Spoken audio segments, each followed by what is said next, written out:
ঐতিহাসিক প্রেক্ষাপট, কিন্তু সেটাকে আমরা একেবারে ওই একটা ঐতিহাসিক নাটক হিসেবে দেখছি, একটা সত্যকে ধরবার চেষ্টা করেছি। জীবনেই প্রথমবার আমি আমার শত্রুকেও বিশ্বাস করলাম।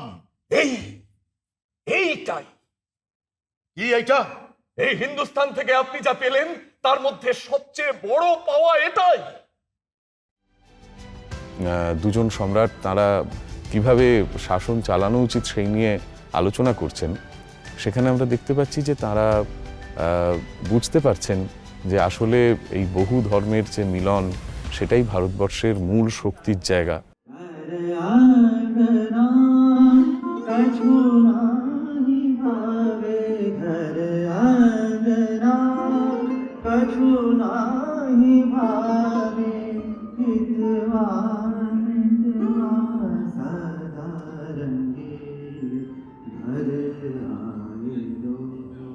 নাটকটা যখন তৈরি হয়েছিল, মোস্টলি যেটা সব থেকে আমাদের কাছে ইন্টারেস্টিং একটা বিষয় ছিল সেটা হচ্ছে আমরা মোস্টলি নাইট রিহার্সাল করেছিলাম।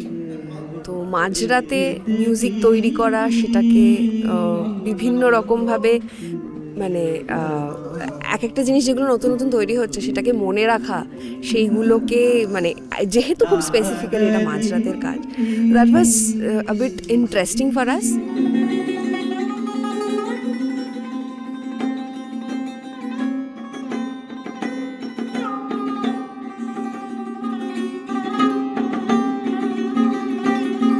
একটা সার্টেন লেভেলের পরে একটা টেনশন ছিল, তারপরে আস্তে আস্তে ব্যাপারটাকে এনজয় করা শুরু করলাম, যখন ব্যাপারটাকে আরও মানে খুব ইন্টেরিয়ারে আমরা যেতে শুরু করলাম যে এইরকম মিউজিকটা হচ্ছে।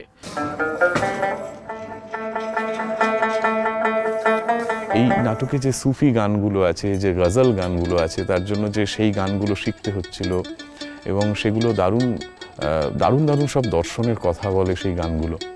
তা আমার নিজের যেহেতু বাউল মানে লালন এবং ভোয়া পাগলা এদের গানের প্রতি একটা ইন্টারেস্ট ছিলই, কাজেই আমি এই নতুন করে এই সুফি গানগুলো পেয়ে আমার নিজের খুবই আনন্দ হয়েছিল। এই নাটকটার সঙ্গে নিজেকে কানেক্ট করতে পেরেছিলাম খুব ভালোভাবে। हकीकत दोनों आलम की हकीकत एक पैमाने में है, अल्लाह अल्लाह का मजा मुर्शिद के मैखाने में है। এই নাটকটা যখন আমাদের রিহার্সাল শুরু হয়, মানে আমরা খুব খুব কম রিহার্সালে এই নাটকটা নামিয়েছি। মানে এই রকম একটা পর্যায়ের নাটক যে জেনারেলি কি হয়, সবসময় সবাই বলে যে অনেক রিহার্সাল দিলে একটা ফ্ললেস পারফরমেন্স হতে পারে, কিন্তু এই নাটকটার ক্ষেত্রে সেটা সত্যি নয়। মানে আমরা এত কম রিহার্সালে এই নাটকটা নামিয়েছি যে আমি যদি রিহার্সাল সংখ্যাটা মুখে বলি হয়তো লোকে বিশ্বাস করবে না। এই নিয়ে আপনি আমায় 3 বার ডাকলেন। হারেমের সবাই মানে যে আমি জাদু জানি, কিন্তু আমি তো আপনার হারেমের হাজার হাজার সুন্দরী নখের লায়কও নই। তুই যে তুর্কি জানিস? তুই আমার দেশ গায়ের ভাষায় ইয়ার দোস্তের মতন বাতচিত করিস। এই নাটকটা করতে গিয়ে আমার যেটা ভালো লেগেছে, দেবাশিসদার সবকটা নাটকই করতে বেশি ভালো লাগে। এই নাটকটায় প্রচণ্ড ডিজাইন নির্ভর আছে। মানে অন্য নাটকে হয় না যে একটা ফ্ল্যাট নাটক, ওখানে শুধু অভিনয় আর অভিনয়, অভিনয় আর কথা কথা, কিন্তু এই নাটকটা সেটা না। এই নাটকটা আলোটা একটা কোনো সময় একটা ক্যারেক্টার হয়ে যায়।